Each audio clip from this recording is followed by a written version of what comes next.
creating and being in the creator economy is a lot of work that people don't see behind the scenes to produce things and make podcasts and edit and all of that. And I think when people understand that, they're willing to support the people who do the work.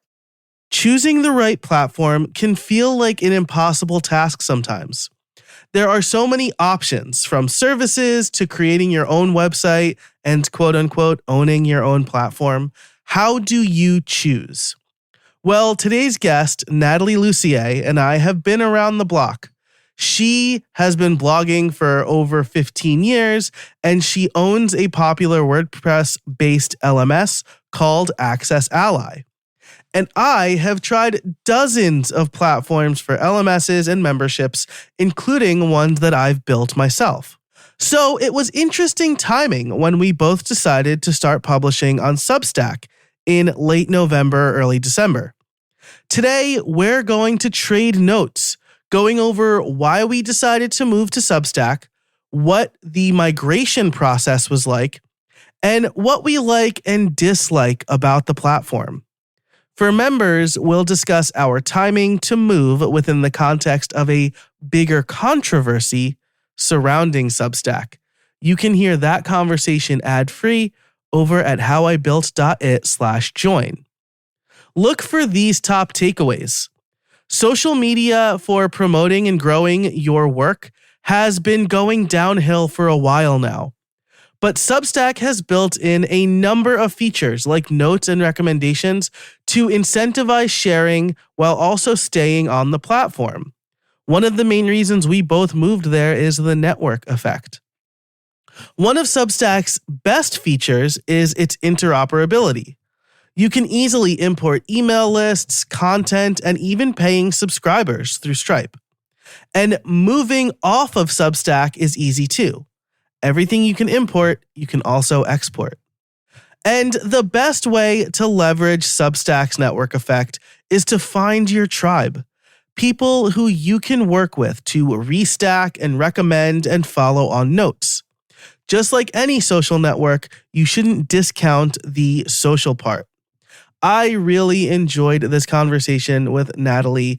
It helped that we were able to exchange notes because we're both so new on the platform and we're both more or less using it for the same thing. Though she did make a very compelling argument for me to do something that I have been hesitant to do. So be sure to look out for that. You can find Nathalie and all of the show notes that we talk about over at howibuilt.it/405. That's howibuilt.it/405. You can also become a member there. But for now, let's get into the intro and then the interview. Hey everybody, and welcome to How I Built It, the podcast that helps busy solopreneurs and creators grow their business without spending too much time on it. I'm your host, Joe Casabona, and each week I bring you interviews and case studies on how to build a better business through smarter processes, time management, and effective content creation.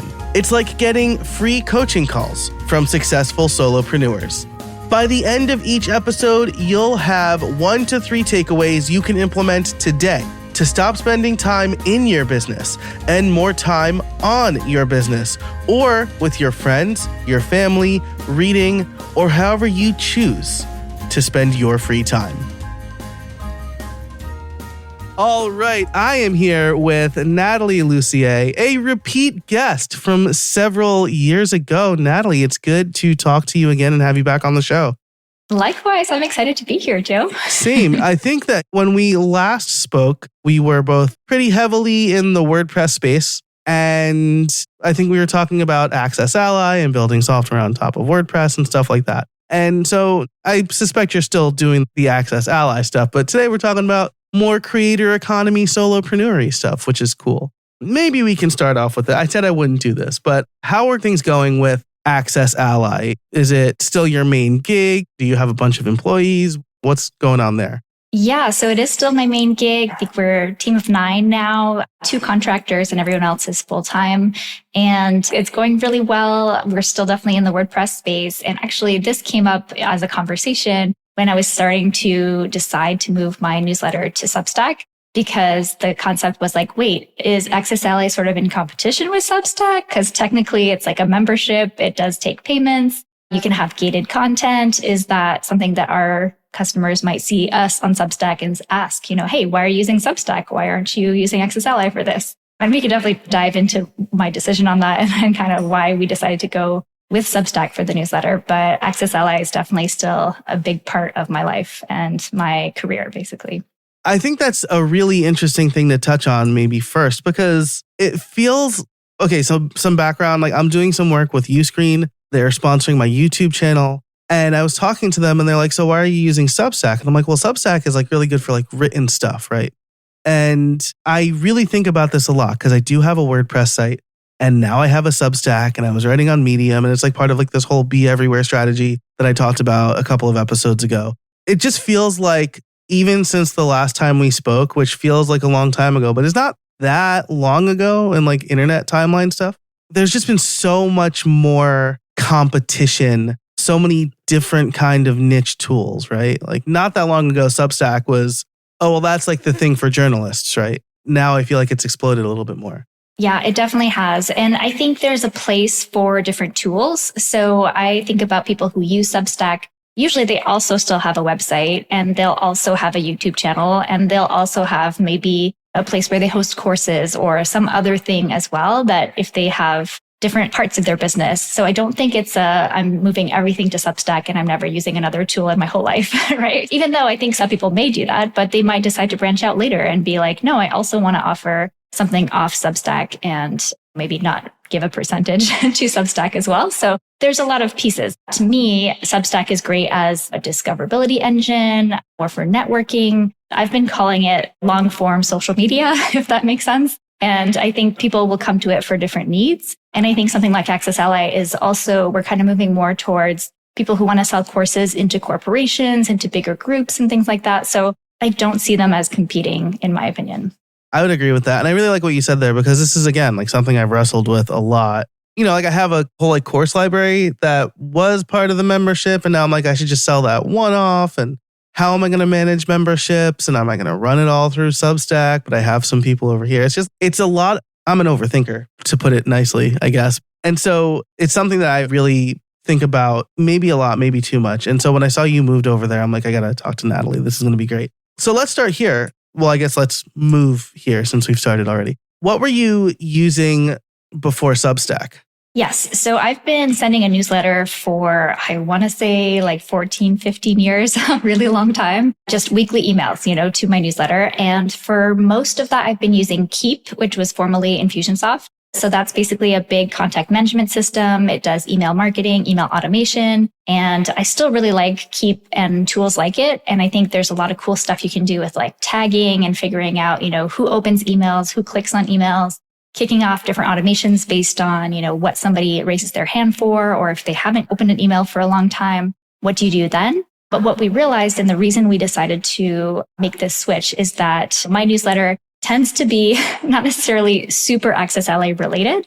And I share stuff about living on a farm and I share stuff about, my family and things like that. And a lot of people were staying on my newsletter who maybe aren't ever going to buy Access Ally, and that's fine. But I kind of realized it's not necessarily in benefit to Access Ally to have this newsletter the way that it is right now. And I also think it could reach a lot more people than how we've been doing things. So that sort of also informed the idea of kind of splitting it off.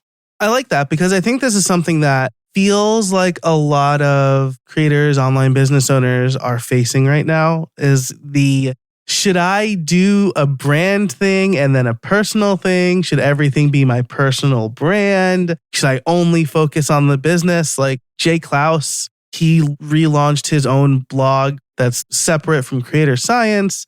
It's something that I struggle with a lot. And I know Pat Flynn a couple years ago started to turn Smart Passive Income into not Pat Flynn. And now I think it's mostly run by other people. And it's really interesting, right? Because on the one hand, right, if you've gained a bunch of social capital and under your name, you want to leverage that, but you don't maybe always want the business tied to your personal brand. So I think it's really interesting that you've said this. So are you still using Keep for the email marketing and automation stuff?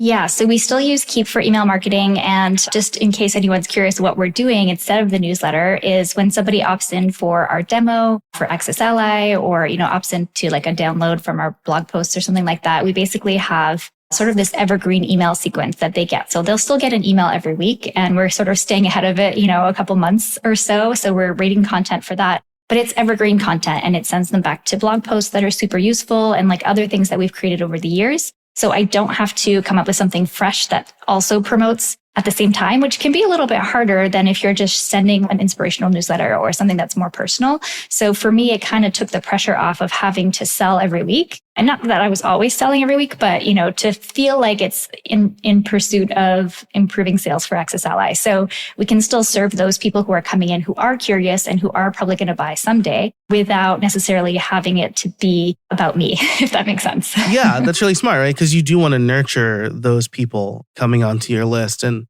we are both Cabo Press alumni. And it might have been the same year that you were there, but I remember Justin St. John asked me, by the way, Justin's a great guy. I should probably have him on the show. He's a great guy though. And I was telling him about my podcasting business and coaching. And he said, it really feels like this relies on you a lot. Like, how are you going to separate yourself from the business? And I kind of made a decision that, I'm like really like into solopreneurship and I have a couple of contractors, but I bring this up because what you just said about having to come up with a personal email that kind of sells that's where I am kind of right now, right? I do have like a nurture sequence. I use ConvertKit for everything. I have a nurture sequence. Then they just get put into my normal weekly emails or whatever.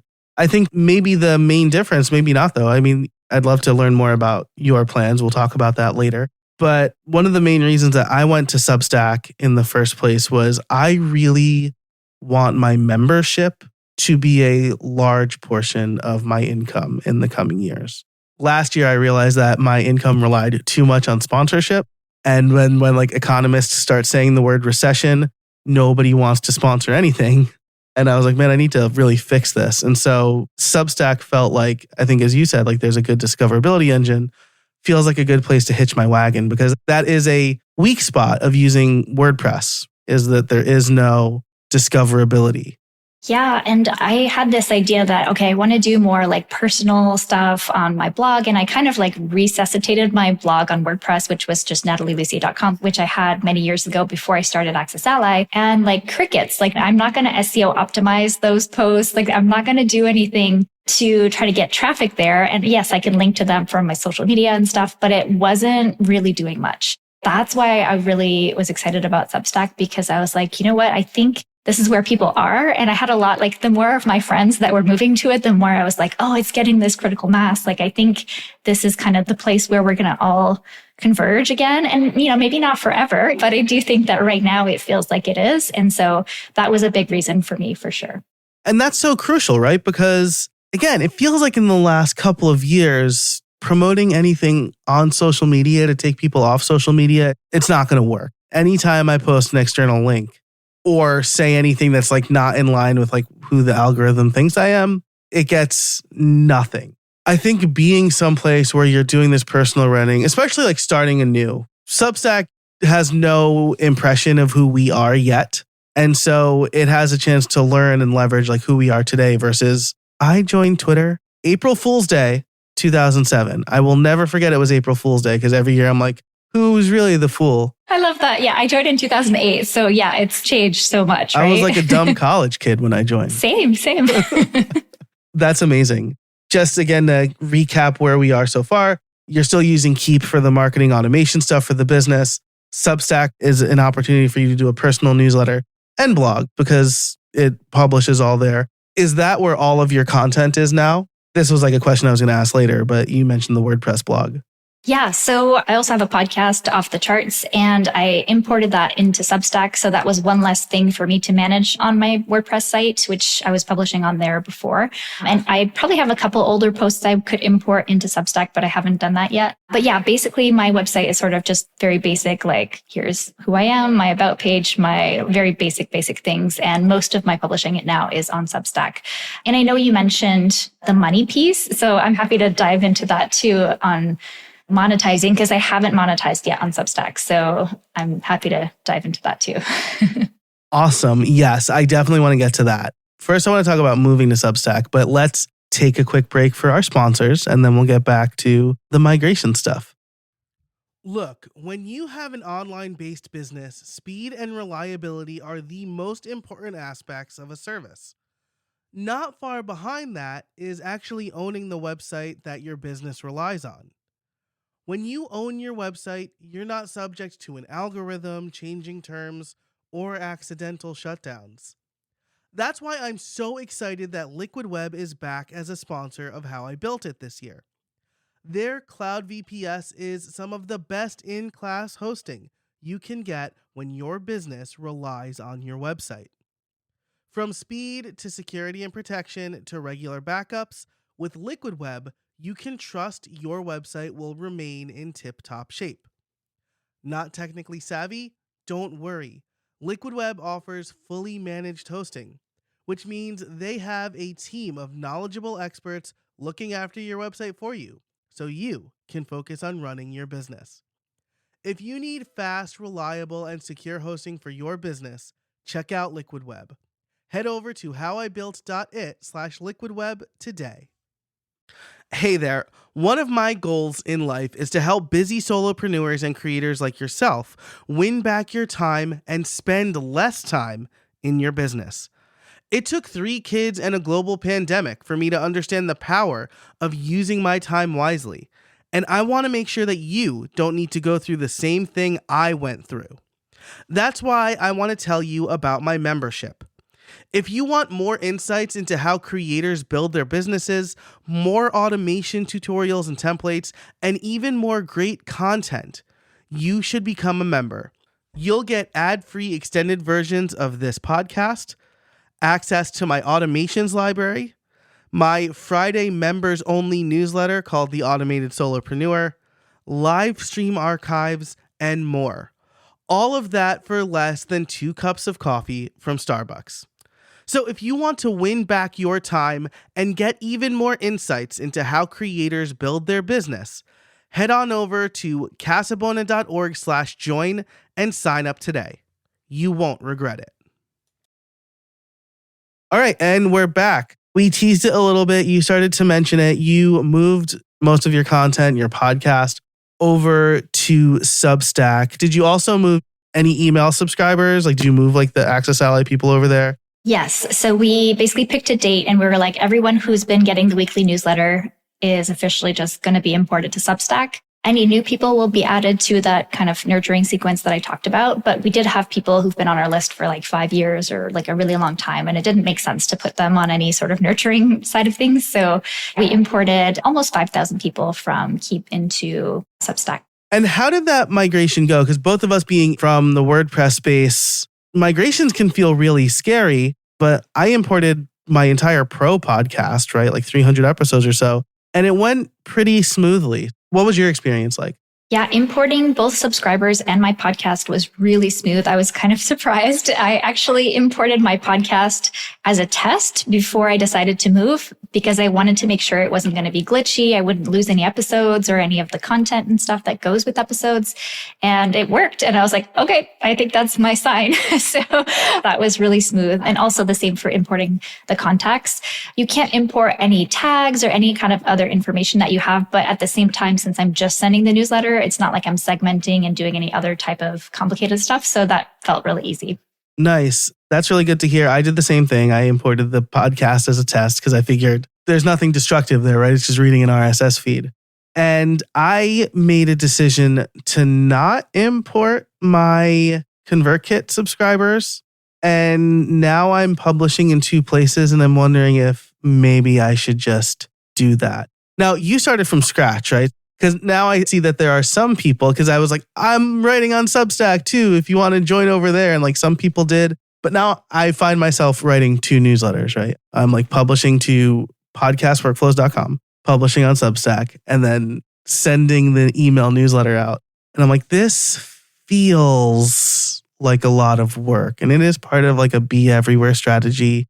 But I don't tag people based on those opens either. Because that was like the other thing. I do want to still market like my coaching services or whatever, but I'm not tracking every click. That's interesting. I'm rethinking my strategy a little bit as we speak.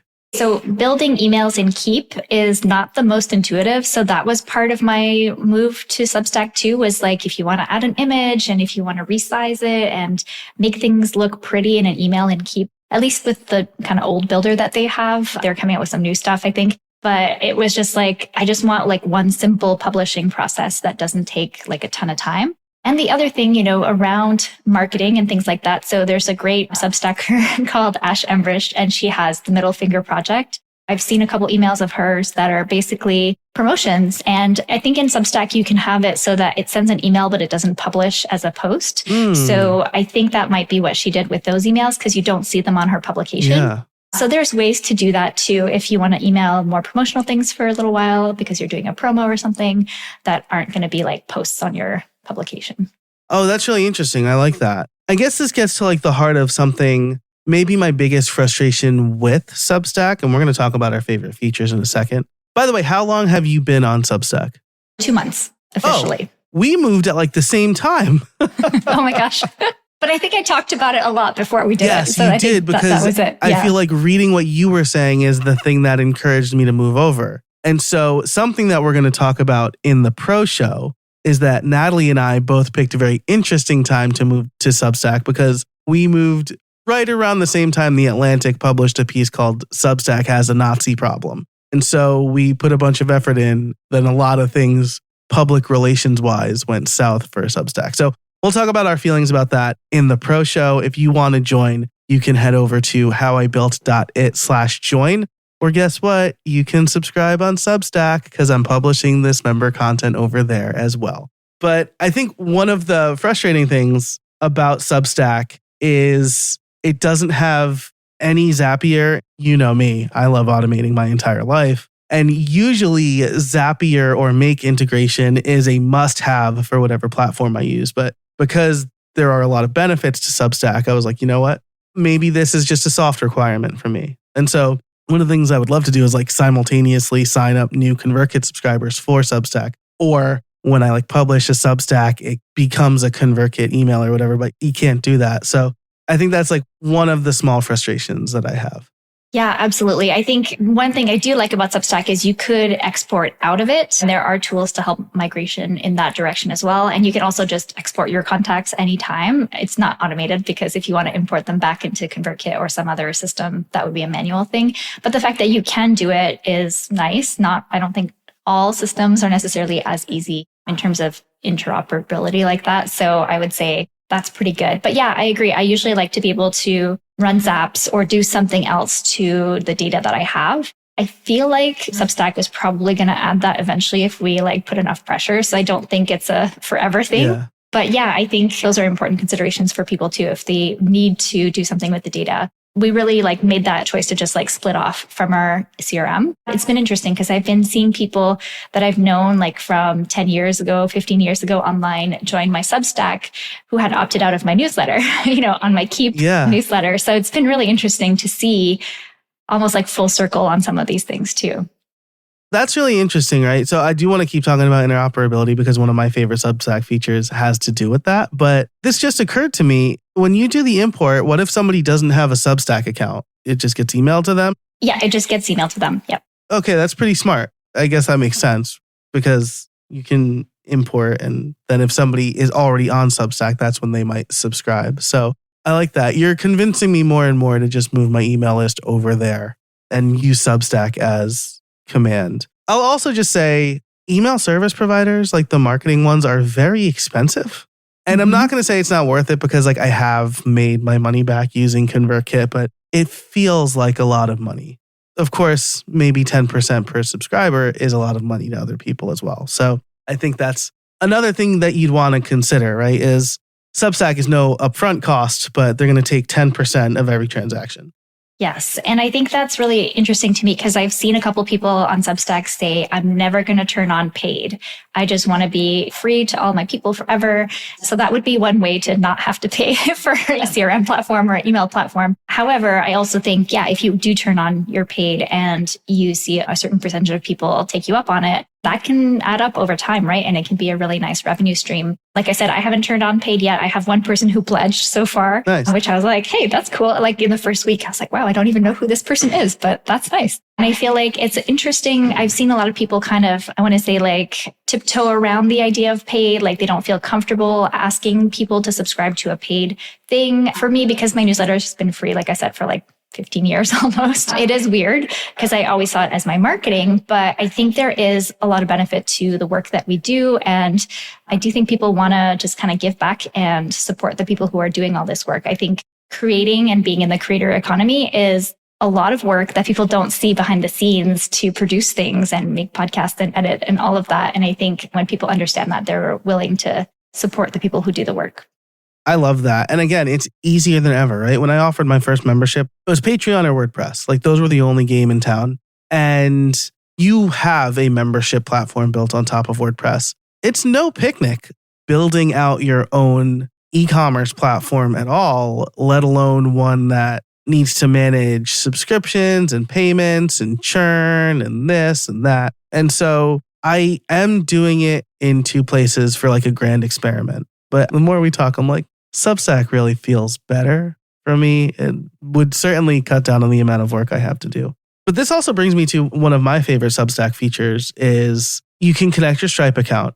And this is how they do payments, right? They don't have Substack payments or whatever. You just connect your own Stripe account, which I think is great because, again, comparing to ConvertKit Commerce, you don't have to connect a Stripe account, but it's their Stripe account and they decide when to pay you. They don't decide, but they made a decision as to when to pay you. And the money in Substack hits your Stripe account right away. But the other thing it does is it says, hey, we noticed that you have 6 subscriptions in Stripe right now. Do you want us to convert those for you? And that's so brilliant. Oh, just a little switch. I'm like afraid to do that. I'm like, is this as seamless as they say it is? And I'm willing to bet it is because this is how they make all their money. And it's so smart. That is so brilliant. I think that is the hardest thing is moving payments. And I think because Stripe is kind of that magic glue, right, that a lot of different companies use. So I think it's a really great way to be able to import your payments from Stripe into Substack. That's awesome.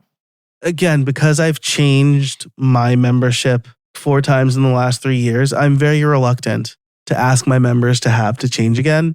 And this allows me to get at least some number of them. I don't have to ask them. I can just do it and then it's done. So I think I do have some people on PayPal. Actually, as someone who this is a major part of your business, right?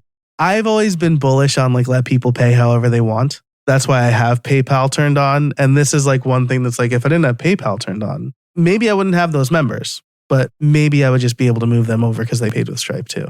I'm a huge fan of Stripe. I know there's been some issues with Stripe over time and things, but I think there's also been equal issues with PayPal. So I think I kind of do fall in the similar category of like, let them pay whatever way. Because I do know some international people, like they can't pay with Stripe or they have a PayPal balance. Maybe that's how they get paid. And so for them, like it doesn't convert to different currencies or whatever. So it's like better for them to pay with PayPal. We still offer it on our site. But yeah, I totally see the benefit of Stripe. And like, we're actually building more integrations for Access Ally with Stripe to do other cool stuff like direct deposit and all kinds of other stuff. I think actually I saw that Substack is also doing something similar where you'll be able to take payments in multi-currencies as well.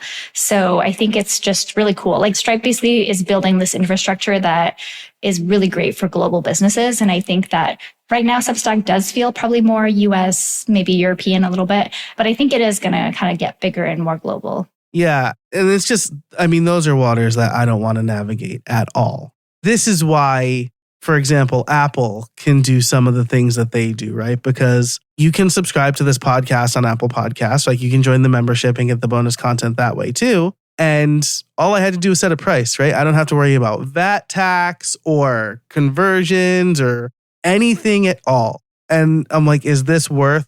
I think it's 30% for the first year and 15% for subsequent years. And I'm like, is it worth that? And I'm like, is it worth it for me to never have to think about this? Yeah, it is, right? Sometimes Apple just sends me money is the way it works. And that's really nice. Yeah, I'm currently in like my tax, basically because I live in Canada, but I also have a US business. Right. So I'm in like the weeds of the tax stuff. So yeah, anything you can do to avoid being in the weeds of the tax stuff and actually focus on creating and making money. Yeah, love that. Let's move to making the most of Substack.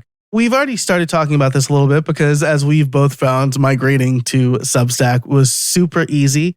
I will say, again, like you alluded to, the other side also feels really easy. Like I know some big Substackers who have recently moved off of Substack. Learn why in the Pro Show. One is the Pope Hat Report. I don't know if you follow like American politics at all, but I think that Ken White, he's a former federal prosecutor. I just think he's like so funny in the way he talks about legal stuff. But he recently moved off of Substack for a number of reasons. And it felt like it was a very easy thing for him to do.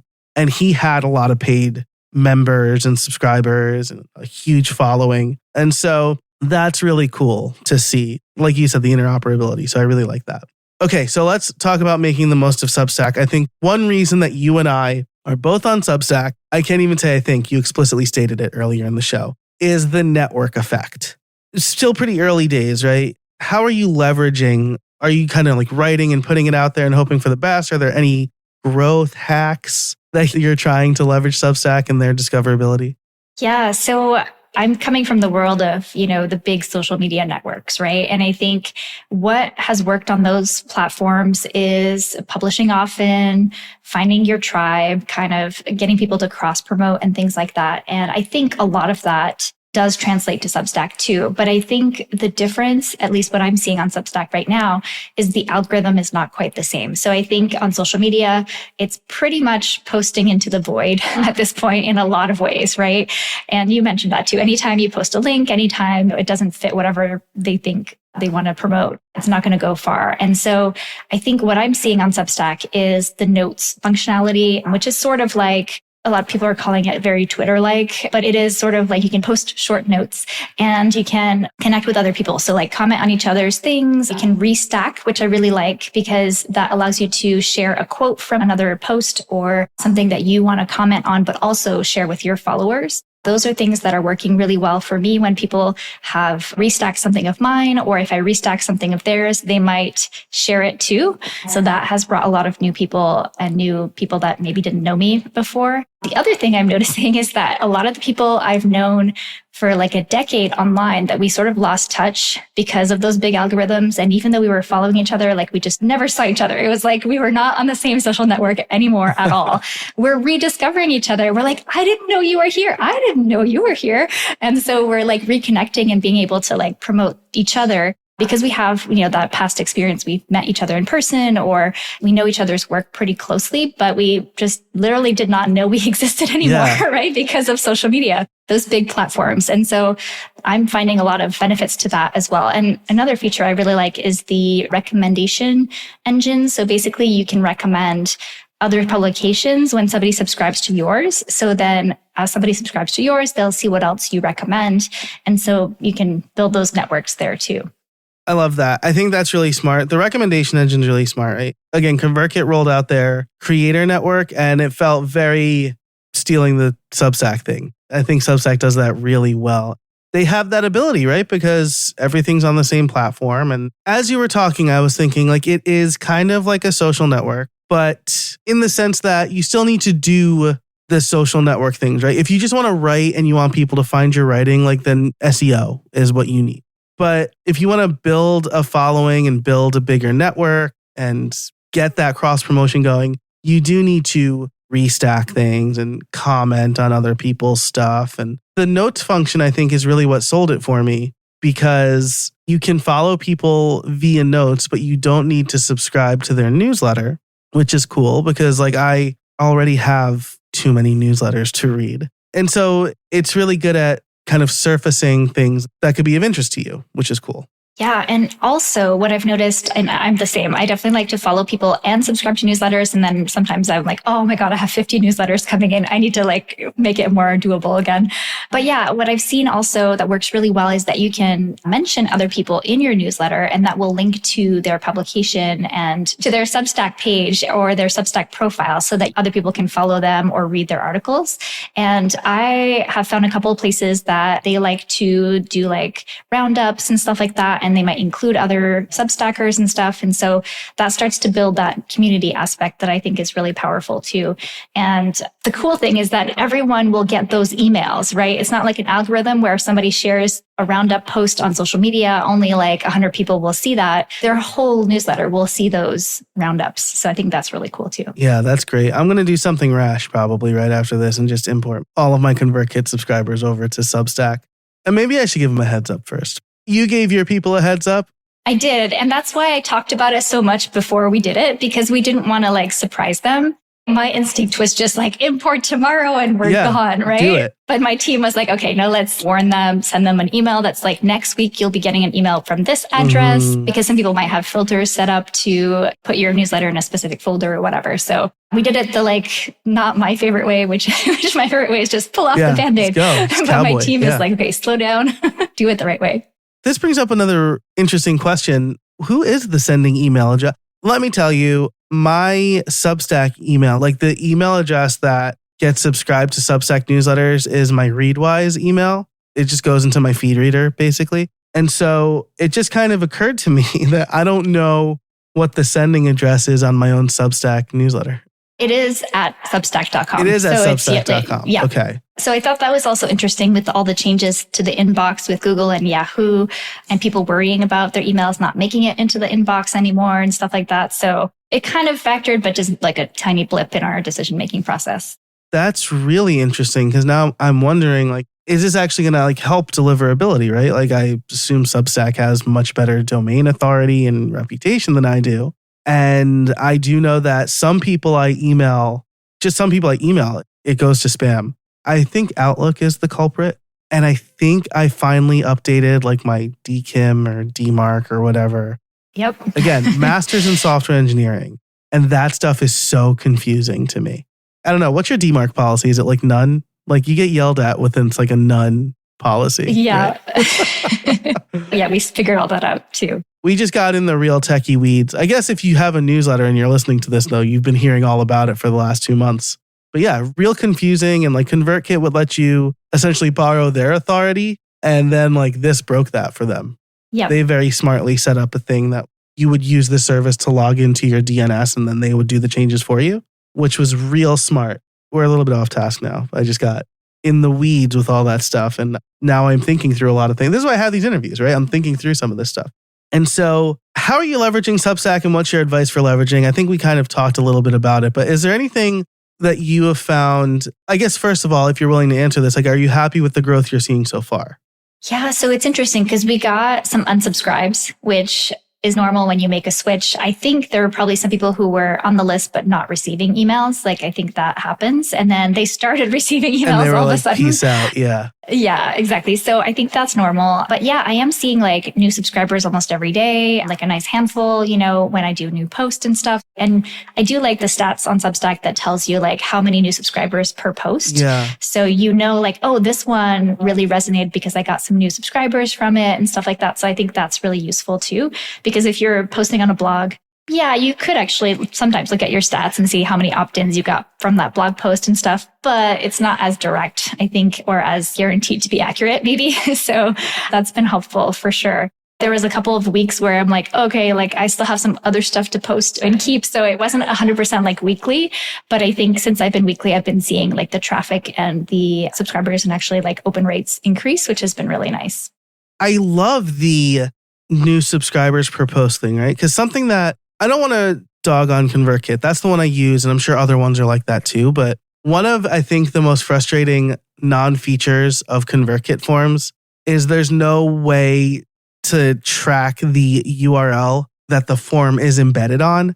You have that, right? You know that. I have to use JavaScript to embed this form. So instead, what I had to do was like recreate the forms in Gravity Forms and then map the referring URL to a custom field.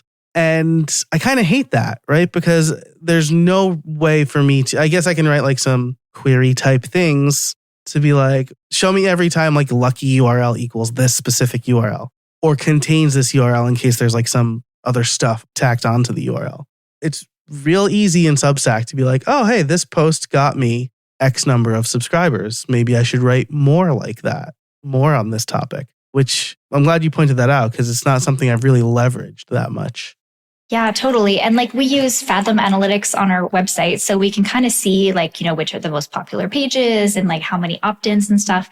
But it's not always like a direct 100% perfect analytics. Whereas I feel like Substack, like they got that figured out and they have it all in one place. Speaking of the opt-ins, so they do have different like opt-in buttons and things like that you can put within posts, which I think is really cool.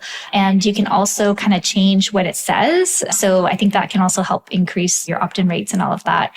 I have seen a couple people do landing pages outside of Substack and then they just embed their little Substack form on there too. And we have that just because we already had like a landing page for it. So we get a couple people from there too, but something to think about too. Like what can you do to drive people to opt in directly, not through a post as well? Yeah, this is interesting because I think my initial thought for moving to Substack was I'm still going to get people to sign up in ConvertKit. I just want to leverage Substack's network. But now, a few months into this, Substack is a really good place to write and grow and have the type of newsletter that I have. I'm considering a lot of things here. Hopefully the people listening are too, right? I mean, if you are happy with your current email service provider, like definitely keep it. But I'm a couple months into this be everywhere strategy that I concocted in December. I can tell it's untenable already unless I have my VA do way more. But usually I'm writing 1,200 to 2,000 words and then publishing them. Doesn't make sense to send this to my VA just so she can post it in multiple places. And so I'm considering a lot of things here. And to close out, I want to talk more about these really well thought out Substack features, because I think this is really the kicker for me, is that with a membership site on WordPress, right, you need to pick the right one. I'm using Wishlist Member on one site and Paid Memberships Pro on another. They work as expected, but there are the things that you need to tweak still. What happens when a user tries to see a locked post, right? With Wishlist Member, they're just like, this is locked, sign in. And I'm like, that's not great. And so like I need to customize that. And then with ConvertKit, right, their subscriptions, you don't know when someone churns, which I think is real weird that they rolled this out and like didn't consider that at all.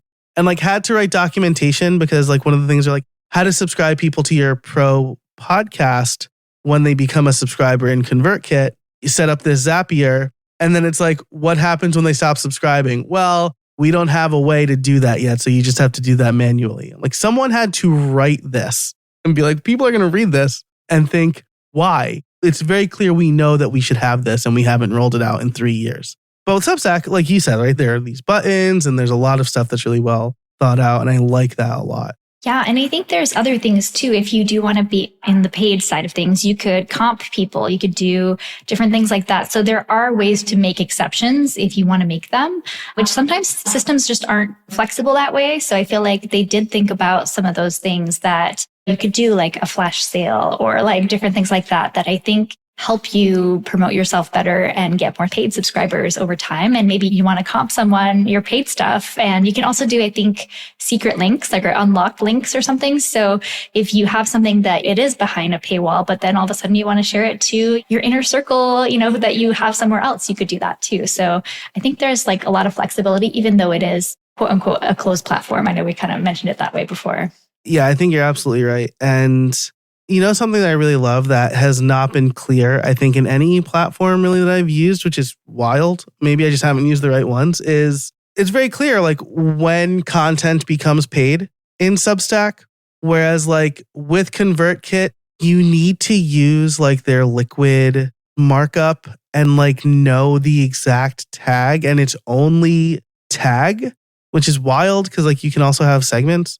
The same thing with like the WordPress plugins I've used. It's like, is this protected or do you want to protect it after the read more? And I'm like, none of the above. Like, I want it to be free up until this point, and then they see a button. Substack like really understands the assignment, right? Sorry, I just like millennialed that Gen Z saying, but they get it. They know what their users want. And I think when you deal with a frictionless platform on this scale, you really feel it. Like you really understand it. Yeah. And that's the thing. Like they've had enough people kick the tires, right? To figure out what works, what doesn't, and make those improvements. And I'm not saying that it's perfect. I know sometimes they're rolling out certain features. I know they started doing like autoplay videos in notes. And some people were like, no, like this is a writing platform. Please don't autoplay videos. So there might be some things like that where they're trying something new. But I think for in general, like all of the basic things of doing a newsletter, doing a paid newsletter, and all of that is really well run and well tested and all of that. The paid podcast stuff too, right? Because this was something else that, like, I'm paying Transistor extra for that. Patreon, when I tried it, didn't even have an RSS feed URL for subscribers. Like, they'd have to listen in Patreon. You know, maybe it's that like Substack was later to market or they really understood it, but the way they do it is so smart. You can upload the paid audio and then you can upload a free version, which is just so well done. Kudos to the development team or the product team or like whoever's making those decisions really understands their customers. To feel this frictionless experience when I've felt a lot of friction in other places is very nice. Yeah, I like that for the paid podcast too. So like I said, I haven't turned it on yet, but I think that's such a brilliant way to do it because yeah, you want to give people a preview, right? And if they like it and they want the rest, then it's an easy upgrade. The frictionless part, I think, is really powerful to getting people to convert to paid. Yes. And just so people know, I'm not just like gushing about this platform. There are two things I wish, right? I do all of my writing in Ulysses. I think Ulysses is like the most perfect writing app on the planet. And you can't publish to Substack. So I have to like do like the HTML preview and copy it and paste it over. And then like my footnotes will break. And so I have to refix it. Even though Substack does footnotes really well, but they don't handle like markdown footnotes. And so everything kind of looks weird. And then I wish that I could connect my podcast RSS feed because right now this is something my VA does do is she's uploading the episode to Transistor and the pro episode to the pro version of Transistor, bonus episode to Apple Podcasts, and then the pro version to Substack with the free version to Substack. And that feels ridiculous. And if I had to do it myself, I almost definitely wouldn't. I think that, again, there are some places where the friction could be a little bit easier, but it's very obvious that they've specifically made these decisions. The fact that there's no API support and that they don't have REST API or whatever, like something for me to send my writing to that platform outside of the platform. So it's stuff I'm willing to deal with because of the stuff we just gushed about, right? It's so good. Yeah, absolutely. And yeah, I like to write, obviously not directly in Substack as well. And so I usually have like a Google Doc or a Scrivener or something, copy and paste over. But at the same time, it gives me time to do all my edits and everything and then upload images and make sure it looks good and everything in the email preview and all of that. So I think it is interesting. And also that's another thing I like is that you can obviously upload your own images if you have a more visual kind of vibe for your newsletter, but they also have like a built-in like find stock images as well. I didn't know that. It's really helpful. Oh, that's awesome. That was always the thing with a blog post, right? Like you want to have an image and maybe you have one that you took, but maybe not. And so then you have to go find it, upload it, actually put the link back to where you got it from if it's public domain and all of that. So it auto does all of that for you. Oh, that's cool. I've just been using DALL-E to generate silly images. That's cool too. What you just described is a lot easier. I like that. I'll wrap up with this question and then we've talked about our newsletter. So you got to tell people where they can subscribe, but neither of us like writing in the web editor. I've heard this from a lot of people who've used WordPress from a long time. Do you think it's because we have like battle scars from writing in the WordPress editor? That may very well be the case. I don't know, actually. But yeah, I pretty much never write in an online, like sometimes Google Docs, but that's mostly for collaborative writing. Like if I'm writing with someone else, I'll use Google Docs. But otherwise, I like to write offline or something where it's like on my own computer. And yeah, it could be from like battle scars from losing stuff in the past. I don't lost know. 1,000 words here. When I do collaborative stuff, I still write it in Ulysses first and then like copy and paste it into Google Doc for the rest, which is like, sure, there's no syncing or whatever. But like once I'm done writing, it goes to the archive. Like I'm never looking at the stuff I wrote in Ulysses again. I think about that often because I wrote about my writing process and someone was like, why don't you just write in the WordPress editor? And I'm like, why would you ever do that? Between you and me and everybody listening, especially now, like the block editor is not my favorite. To put it nicely, it's not my favorite place to write. Yeah, I will copy and paste into the block editor all day. Yeah, exactly. Yes. Which is another thing I love about Ulysses, right? Is you can publish directly into WordPress from Ulysses, which is real swell. And I guess like when they publish, like they grab the GUID, which is like, for those listening, the unique identifier for the post. And so you can also update the post from Ulysses, which is Cool. super cool. Great app. This just became an ad for Ulysses. Hashtag not a sponsor, maybe soon to be a sponsor. Nathalie, this has been great. Obviously, we're going to continue our conversation and talk about that Nazi thing in the pro show. But if people want to learn more about you and subscribe to your newsletter, where can they find you? Yes. So my newsletter is called The Momentum Memo. So if you go to the-momentum-memo.com, you'll see my Substack there and opt in and all of that, or just read what's there first and decide if it seems like your kind of thing. A lot of nature analogies and farm stuff that relate back to business. So that's kind of my jam. And then obviously, if you're curious about my business, accessally.com, that is where all the cool WordPress online course, especially on like the more corporate side, would be as well. Love that. I will say, I'm about to timestamp this episode, I guess. But your newsletter this morning, I think you open up with something like, we had a visitor to our farm and they said, I'm not a bird person. You're like, what does that mean? I knew what that meant. I was like, That's I got awesome. it. I know what that is. I think the least likable thing about me, by and large, is that I'm not like an animal person at all. People are very shocked and appalled to hear that, but nothing against animal people. Are you a bird person, though? No, I'm not a bird person. Okay. The closest I'll get to being an animal person is like certain dogs, but they've got to be good dogs. Like they can't bark. So I'm basically not a bird person. And so I understand completely what you're talking about. I walk as far away from our geese and our ducks as possible and our chickens. But yes, totally get it. Yes. My wife's former coworker has a farm now. We took our kids there and like they're feeding the chickens. And I'm like, don't get too close. Like you'll lose a finger or an eye. Probably not, but Aaron's like, relax. I'm like, okay, sorry. I love that. Well, Nathalie, this has been great. Thanks so much for joining us and talking Substack with us. I was really excited to have this conversation. Yeah, it was so much fun. Thanks for having me. If you want to find Nathalie or anything we talked about, you can head on over to the show notes, which you can find over at howibuilt.it/405. That's, I guess, for our California people. Head on over to the 405 and you'll find all the links that we talked about there. You can also become a member to hear ad-free extended versions of this and every episode. And you can do that again at howibuilt.it/405 or on Substack. Or if you're listening on Apple Podcasts, just subscribe in Apple Podcasts. I want to make it as easy as possible for you to give me your hard-earned money. So thank you so much. And thanks to our sponsors. Until next time, get out there and build something.